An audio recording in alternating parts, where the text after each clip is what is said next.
Drunk with courage, I broke into the Imperial Academy at night, intent on slaying the faithless Chen Huan. Yet I stumbled into the wrong room and mistook the man. When I awoke the next morning, lying beside me was Meng Yulan, the Academy's most brilliant scholar, known as the Qilin Son. His clothes were disheveled, his body streaked with crimson marks. "Marry me, or report this to the authorities." Meng Yulan's icy phoenix eyes fixed on me. "The choice is yours." Daylight streamed in, and my whole body ached. My hand groped wildly toward the bedside, seeking the coarse linen shirt but instead finding a warm, soft jade. My eyes snapped open. Beside me lay a disheveled man. His body sprawled across the bed. Half his face was buried in the soft pillow, stray strands of hair veiling his cheek. The exposed chin was snow-white, smooth and exquisite. Recognizing this unfamiliar face, my heart plummeted into the depths of hell. Surrounded by wails of despair, a sudden memory struck me. Last night, I had drunk wine. Drunk and reckless, I'd grabbed the cleaver used for chopping ham and scaled the wall into the Imperial Academy in one bold leap. Before I could process what to do, the door knocked sharply. "Senior brother Meng, it's time to rise." The youth's voice carried respect. "I've brought your water." "I'm entering." My mind went blank. I cried out, "Don't come in." "Senior brother Meng?" Startled, the youth pushed the door open. At the same moment, my wrist was seized abruptly. A pair of eyes, cold and clear as glass, met mine directly. The sound of water in the room ceased for a long while. The 3 layers of blue gauze in the side chamber were rolled up. The figure emerged, clad in a plain white scholar's robe with wide sleeves. Long hair fell halfway down, the ribbon hanging to the waist. The body was as slender as a bamboo from Xiong, standing like a jade tree. His features bore the delicate beauty of shimmering ice and powdered snow. Hoping for mercy, I trembled as I asked. "Last night, I was utterly drunk. I don't remember clearly. It wasn't me who initiated this, was it?" He remained silent, only raising his hand to slowly pull back his sleeve. Several glaring ligature marks stood out starkly on his slender wrist bones. Both wrists bore the same marks, having slaughtered pigs for ham elbows. I recognized these crimson traces instantly, the result of binding. My legs buckled, and I nearly knelt. "Young master." I. Meng. His thin lips parted, his voice as icy as frozen pearls. "Meng Yulan. That is my name." The moment his words fell, I felt as if struck by lightning. Meng Yulan, the prodigy of the Imperial Academy, the peerless genius of unparalleled nobility? It's over. This trouble, I've made it far too big. Junior brother Chiu is the youngest and most timid. He will surely report this to the Academy official. The Academy official might already be on his way. And you?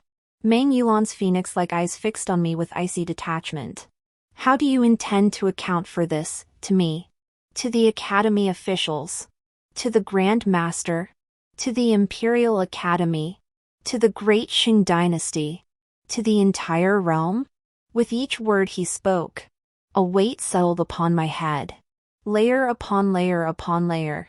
By the time he finished, I nearly collapsed to the ground. Life. I have only one. Unless you wish to take it. Yet some sins cannot be atoned for even with one's life. Young Master Meng. I forced a wry smile, lowering my head slowly. I defiled your honor in drunken folly, a crime of the utmost gravity. Today I shall present myself at the capital prefecture to plead my guilt. If sentenced to 10 years, I shall serve 10 years. If sentenced to death by hanging, I shall accept the noose. 3 years ago, when His Majesty fell ill, the Empress Dowager took charge of the court. She advocated that women should share in both the honors and the crimes of men, facing equal punishment. The minimum sentence was 10 years, the maximum was death by hanging. You go confess your guilt, so the whole world will know how I was. Meng Yulan paused, then said calmly, to preserve my reputation now, the only way is to find a way to turn a crime deserving no forgiveness into justifiable. How can it be justifiable? I was utterly perplexed. Meng Yulan spoke calmly. If we were husband and wife, this would be a matter between spouses. Not only would it be justifiable, but it would be deeply sincere. I was dumbfounded. Stammering. This can't be. Biting my lower lip. I hesitated before whispering. I'm just a ham seller in the East Market. You, however, are not only a student at the Imperial Academy, you're one of its finest. If we were to marry, people would surely mock us. As I spoke these words, my heart swelled with bitter sorrow.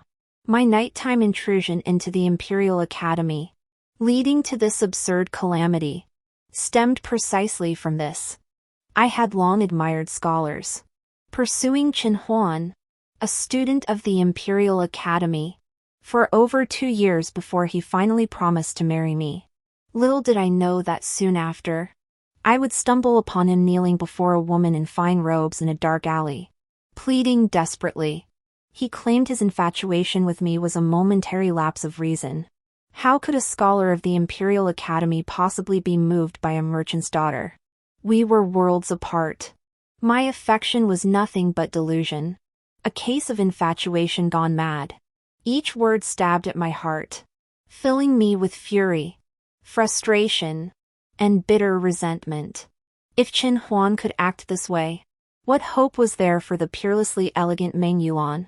Whether marrying you would invite ridicule remains uncertain, but refusing would surely make me a laughingstock. Weighing two evils. I choose the lesser, marry you, or report you to the authorities, you decide. As if the heavens themselves were conspiring against me. Just as my mind reeled, the door knocked again. Meng Yulan remained unruffled. The school official has arrived. The knocking grew urgent, each beat like a drumbeat urging me on. My mind went blank, and the words slipped out. I'll accept. Yulan, open the door. Outside, the urgency was palpable. Inside, Meng Yulan remained utterly composed. He spread out silk scrolls, dipped his brush, and wrote. One scroll finished, he moved to the next. When I saw him take out the inkstone box, I asked, "What is this for?" The betrothal document. Meng Yulan dipped his finger in the red ink, pressed his fingerprint, then turned to me. Now it's your turn. Staring at the elegant lines of calligraphy, my heart raced. Betrothal makes one a wife, elopement makes one a concubine. Meng Yulan truly intended to marry me as his wife. I lifted my eyes to Meng Yulan and said solemnly, "For all I've done today, I've wronged you. You marry me not of your own free will.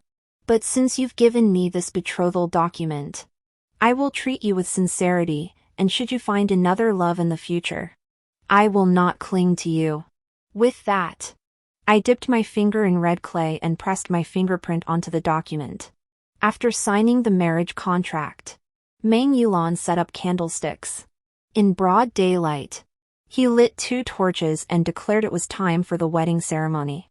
I was both amused and exasperated.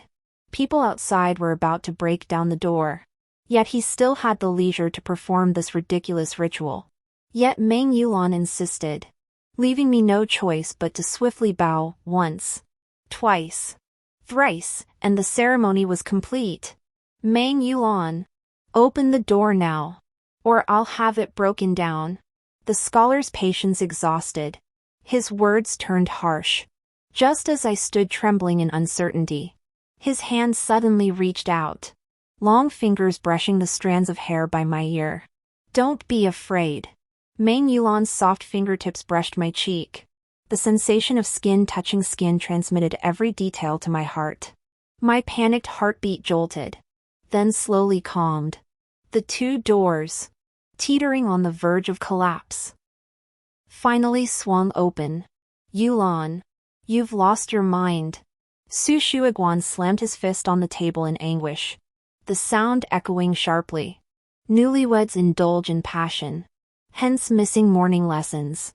This student acknowledges the error. Meng Yulan lowered his gaze, his tone calm. Do you take me for blind? Su Shuiguan roared in fury. The marriage contract ink was still wet.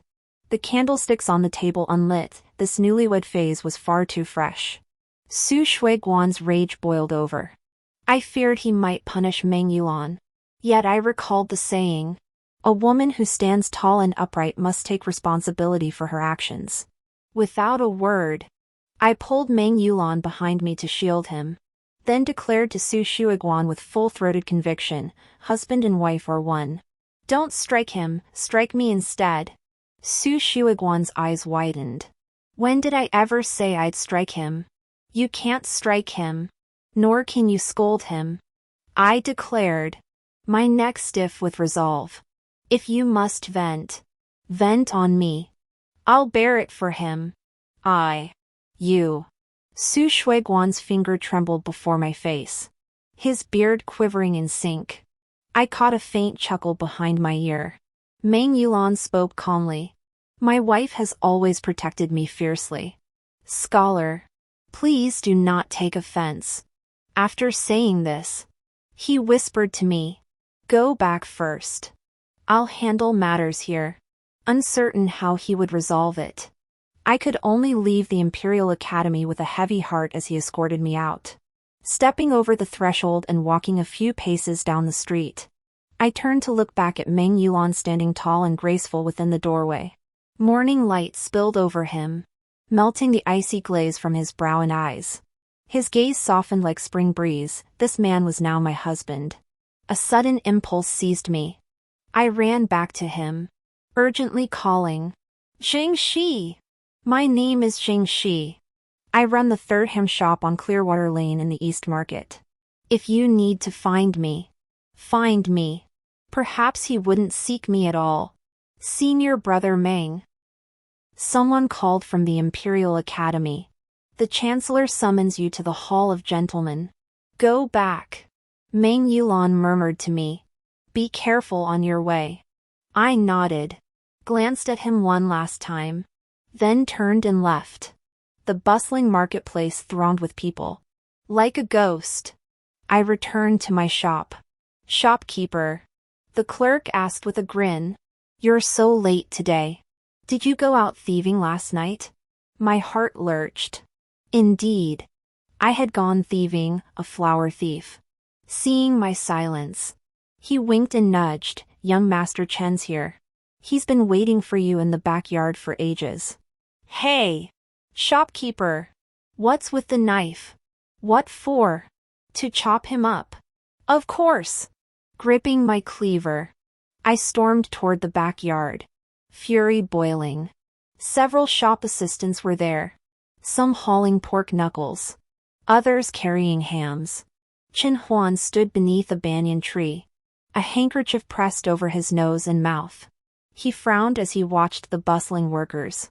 He too wore a plain white scholar's robe, identical to Meng Yulan's.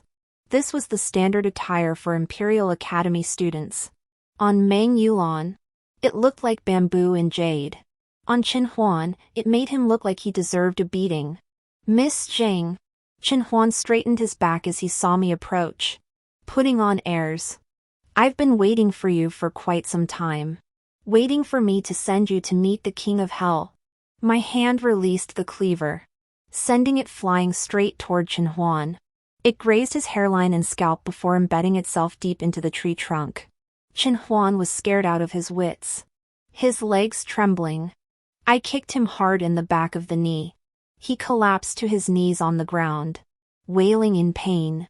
I sneered lightly. Kneeling so proficiently, it's just like you. Hearing this, his face suddenly paled. Yesterday, you saw? Seeing my cold, silent sneer, his face twisted into a snarl. He cursed, utterly disregarding his dignity. So what if you saw? Do you even know who that woman is? She's the youngest daughter of the Princess of Sangshan, Her Highness the County Princess. She has set her heart on me, and I intend to give her my wholehearted devotion. Besides, what am I? A scholar of the Imperial Academy, a disciple of the Son of Heaven. I'm destined for greatness. Destined to become a general or a minister. If you know your place, I'll take you as my concubine and grant you proper status. That would be my way of rewarding your devotion to me.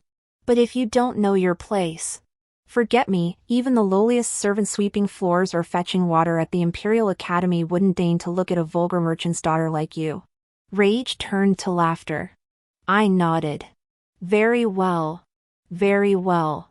Chen Huan, you study the sage's texts yet act like a beast. I'll let you be a true beast. Chen Huan, seeing this, scrambled to flee, but I grabbed his elbow and twisted it violently. A blood-curdling scream pierced the heavens. When it came to dislocating joints and breaking bones, no one in all of Jinling could match my skill. After dislocating Chen Huan's arms and ordering him thrown out the back door, I had no time for melancholy musings before diving back into my work. Already overwhelmed, I was further irritated by someone's incessant chatter. The wealthiest family in the entire East Market is the Zhao clan. If you give your consent, they'll send the betrothal gifts immediately. I know you're too proud for anyone but scholars. But throughout history, matching social status has always been paramount. Lifting a 50-pound pork leg with one hand, I replied calmly, "Son Granny, step aside." After hanging the cured pork leg to dry, I clapped my hands, turned, and lifted another leg to lay on the workbench. Granny Son called out Miss Xing several times.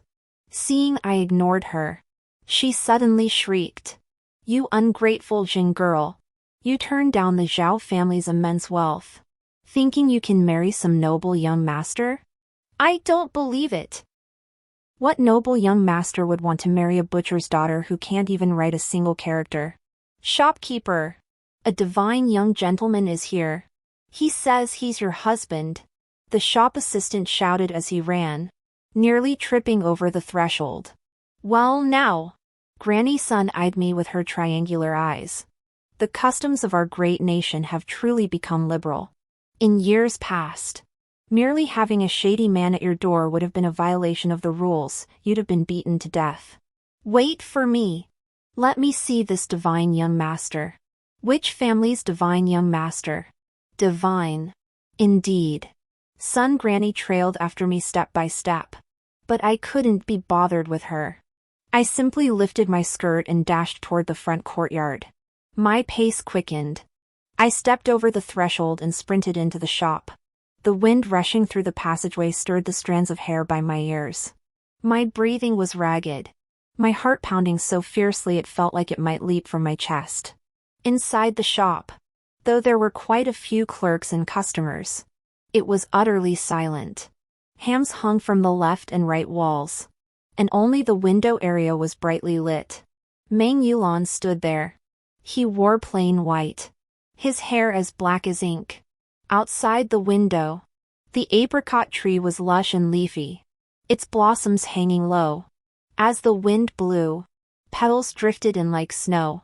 Amidst the falling blossoms, Meng Yulan's beauty was breathtaking, luminous as moonlight. My steps slowed to a crawl. Holding my breath, I stood before him, utterly dumbfounded and stunned. "Busy?" Meng Yulan asked. "Ah." I snapped back to reality, blinking. "No. Just lots of customers today, so I made extra." The words left my mouth, and I immediately regretted them. What nonsense was I spouting? Legs. Legs, how could I speak like that to someone like him? "Jing girl." Granny Son stared fixedly at Meng Yulan, murmuring in a daze, "This young master. Who is he?" Sun Posey never held her tongue. If she learned of Meng Yulan, the entire East Market would know. I glanced at Meng Yulan and swallowed the rest. I didn't even know why he'd come. Last night was absurd, this morning was even more preposterous. Everything happened too abruptly. By now, he might already regret it. He should regret it. It would be strange if he didn't. I had to find a way to protect him. After all, I was the one at fault, he had done nothing wrong. With that thought, I whispered to Meng Yulan, "Follow me."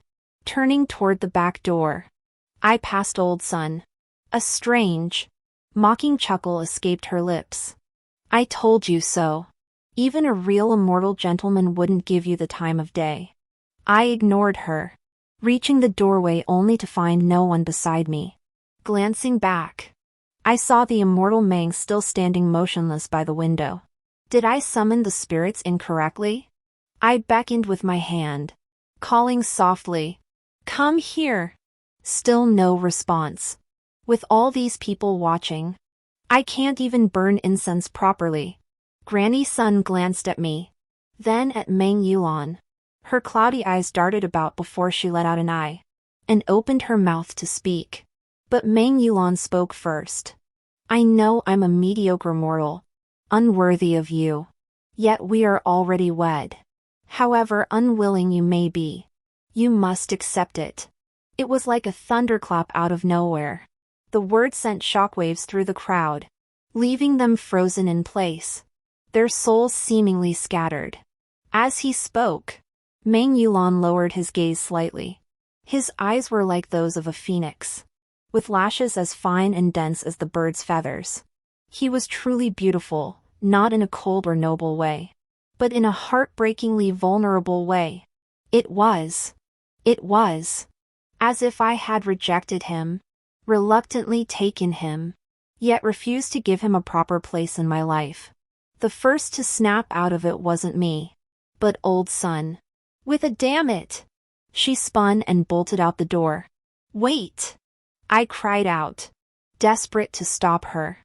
Judging by her urgency, she intended to spread the news far and wide, soon the whole world would know. Shop assistants and customers crowded around, beaming with congratulations. 2 regulars, familiar faces, shot me knowing glances. With such a fine face, what more could you want? As the saying goes, contentment is the key to happiness. You must learn to be satisfied.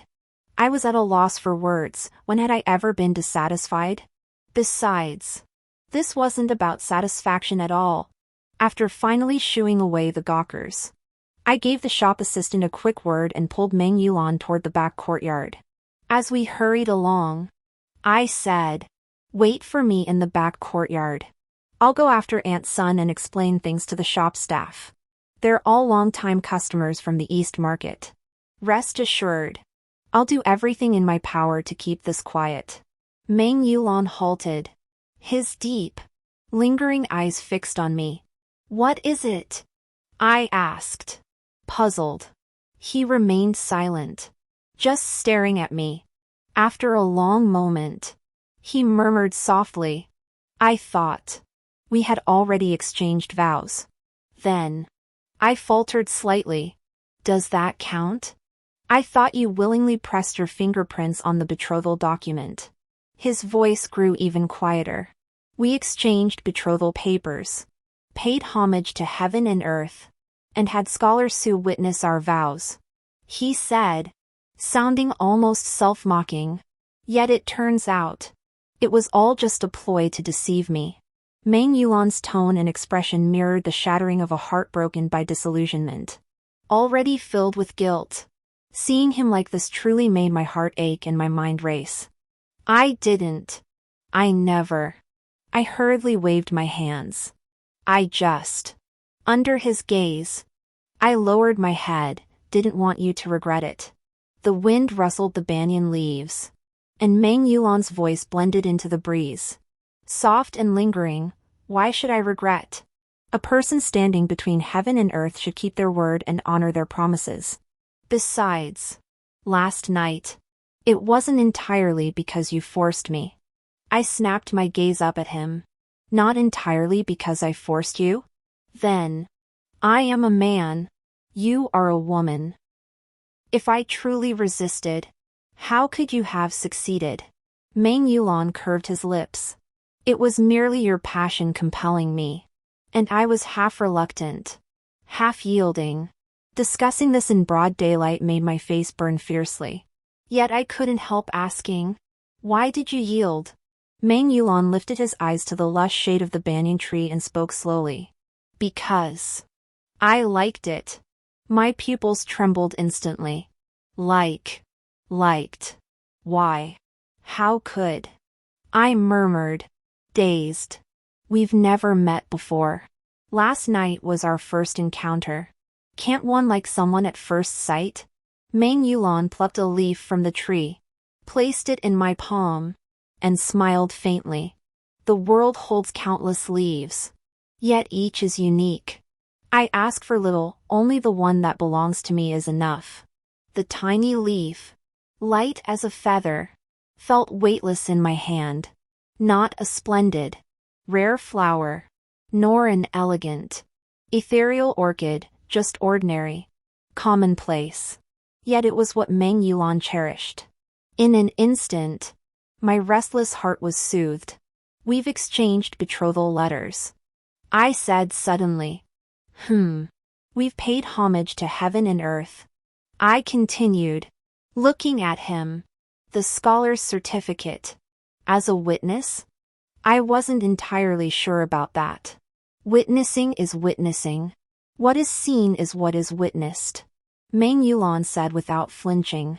That made sense. I searched my person and found only a small ingot of silver in my pouch, which I handed over directly. My face burned hot, but my voice remained steady, a token of our affection. Do not despise it. In the rush, I couldn't find anything else. Meng Yulan smiled faintly. You truly haven't changed.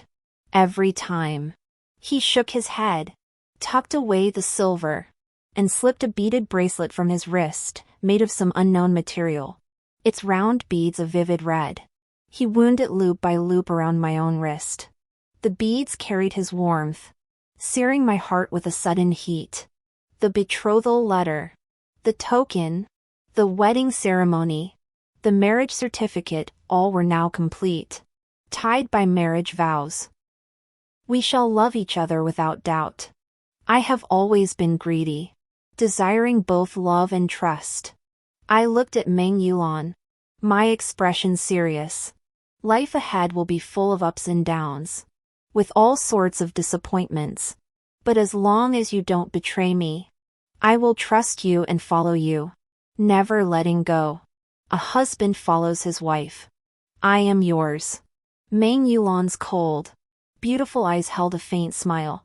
Something stirred within me, a tingling, bittersweet sensation that left me flustered, my heart pounding wildly as heat spread from my cheeks straight to my earlobes. Meng Yulan lowered her head slightly. Wait! I nearly leapt up, racing back toward the shopfront before turning urgently to call after him. Wait for me! Breathless upon reaching the counter, I gasped. Post the red paper. Master? The clerk looked puzzled. Smiling, my eyes crinkled as I announced brightly. The master has joy. Joy comes with marriage. A wedding is a once-in-a-lifetime celebration.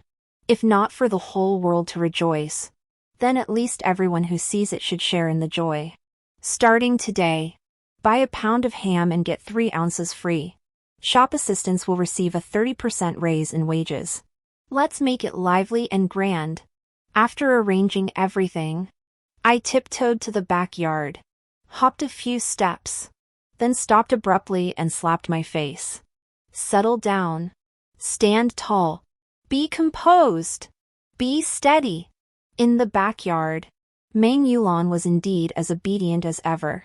When told to wait for me, he stood right where he was. My eyes drifted to the fresh, warm gash on the banyan tree trunk. That cut was made this morning. I said. You did it? He asked. Well, yes. I nodded at first, then felt uneasy and quickly explained. This cut is because of Chen Huan. He came looking for me. So I thought I'd teach him a lesson, I swear. I promise. I'm absolutely not the type to harm my husband. Meng Yulan remained surprisingly composed. After hearing my explanation, he nodded once before fixing his gaze on me. So you broke into the Imperial Academy last night looking for Chen Huan too. You just ended up confronting me by mistake. Had you found the right person? If I hadn't made that mistake, I said gravely, this morning would have brought a slaughtering blade, a corpse, and a criminal. The outcome was perfectly clear. Is that so? Meng Yulan lowered his gaze, a faint snort hidden in the trailing syllable. I intended to fight him to the death. I declared solemnly. Had I truly encountered him, not a word would have been exchanged, the blade would have struck first. Fortunately, it was you I met. Otherwise, had Chen Huan died, I wouldn't have survived either.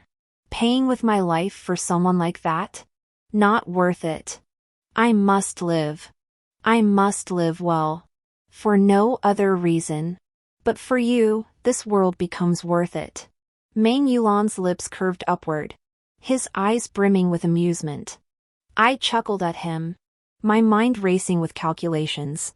Orphaned and alone, I'd built several shops through sheer wit and silver-tongued charm.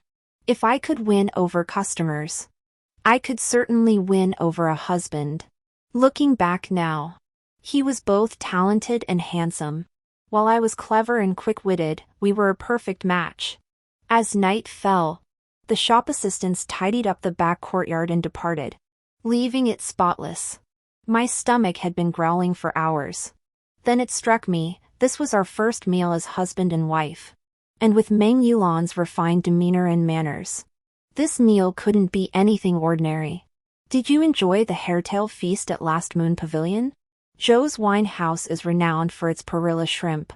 And then there's Jiangnan Spring, Jinling's finest restaurant.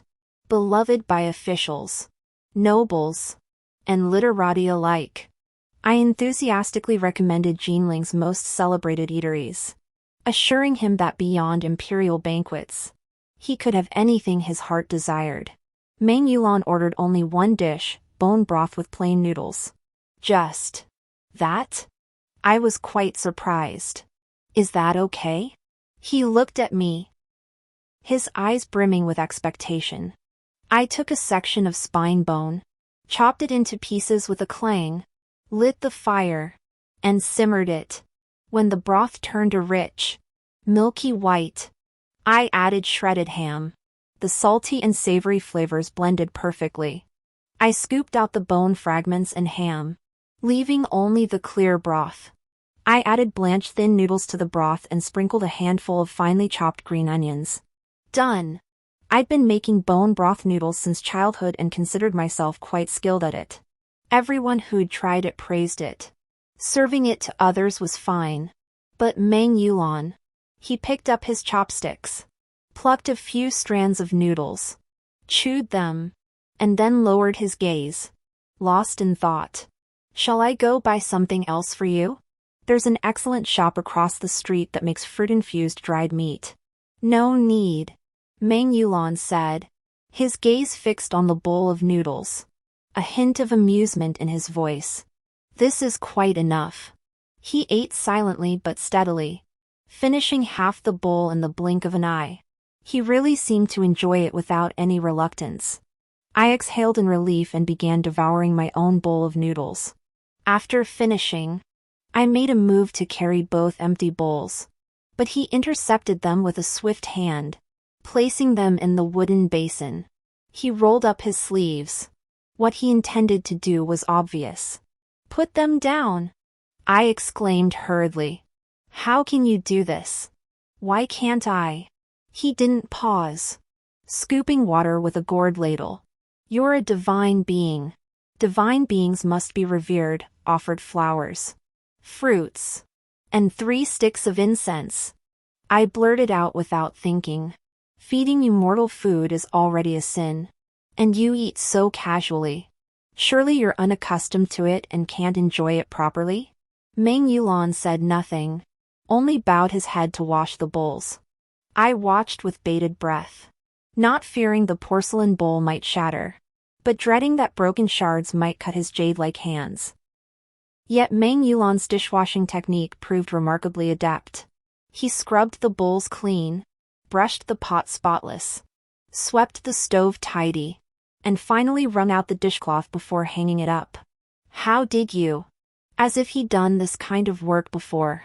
Meng Yulan didn't wait for me to finish speaking. He wiped his fingers across the stove's fire mouth, leaving them coated in soot. What was he doing? Hey! I gasped in alarm. Meng Yulan raised his hand and smeared the soot from his finger across his own cheek. That peerless beauty, beyond the reach of any painter's brush, was instantly rendered grotesque. Yet he seemed unsatisfied. After smearing his left cheek, he drew several more streaks across his right. What are you doing? I wanted to wipe the soot from his face but didn't know where to begin, left only to stand on tiptoe in helpless frustration. As I approached, he turned his hand and smeared 2 streaks across my face, covering my cheek.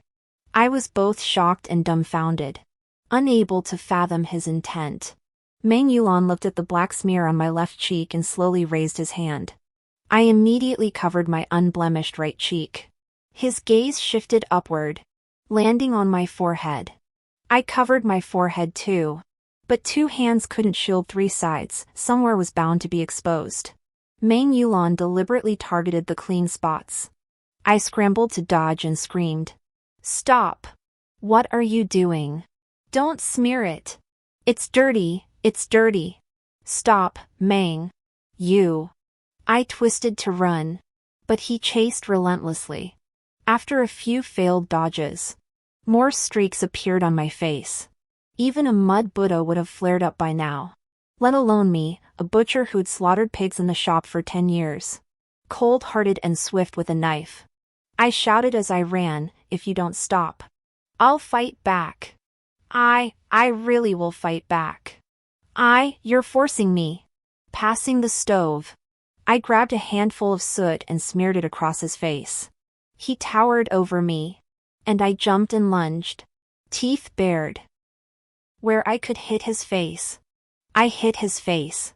Where I couldn't, I aimed for his neck. Later, I just pressed my blackened hands into the snow-white silk of his scholar's robe. Screaming and yelling, we wrestled in a tangle. After a while, hands on hips and panting, I looked at Meng Yulan. His scholar's robe and white gauze were a pitiful sight.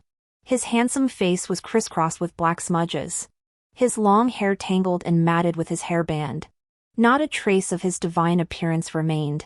Yet for some reason, I suddenly burst into laughter, laughing until my whole body went limp. I leaned against the stove and pointed at Meng Yulan, saying, "You've got a cat's head on your face. And whiskers, several of them." Meng Yulan paid no mind and took a few steps toward me. I immediately grew wary, crossing my arms in front of me. Stop it. Stop it. I'm not as tall as you. I always get the short end of the stick. Meng Yulan drew a silk handkerchief from his sleeve and, under my gaze, gently wiped the grime from my forehead. His movements were light and soft. He bent slightly at the waist, and with each breath, the scent of orchids wafted toward me.